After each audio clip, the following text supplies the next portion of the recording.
खुदकुश धमाके में मुलविस 8 मुश्तबा अफराद को गिरफ्तार कर लिया है।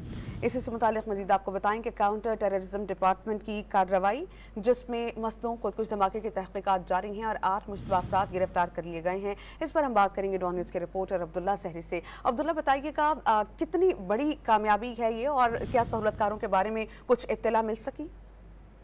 जी बिल्कुल, सीसीडी की जानिब से क्वेटा समेत मस्तूंग में मुख्तलिफ मकामात पर ऑपरेशन की गई हैं। इस वक्त भी तहकीकात का सिलसिला जारी है। सीटीडी जराये के मुताबिक 8 अफराद जिन्हें हिरासत में लिया गया, ये मुमकिन तौर पर सहूलतकार बताए जा रहे हैं जिनका ताल्लुक मस्तूंग से है, जबकि आज इम्कान ये जाहिर किया जा रहा है कि क्वेटा समेत दीगर इलाकों में मजीद ऑपरेशन किए जाएंगे। जिस गिरफ्तार अफराद की जानिब से अहम पेशरफ्त हुई और उन्होंने मुख्तलिफ मकामात की निशानदेही भी की है जिन पर चापों का सिलसिला जारी है और मजीद गिरफ्तारियों का इम्कान जाहिर किया जा रहा है। इस हवाले से ये भी बताया जा रहा है कि सीटीडी को जो खुदकश हमलावर के लिए जो उनका डेटा था, उन कम उम्र होने की वजह से खुदकश हमलावर का डेटा हासिल नहीं हो सका। ताम इन गिरफ्तार अफराद की जानिब से मजीद निशानदेही पर खुदकश हमलावर की फैमिली तक भी पहुंचा जा सकता है। जी।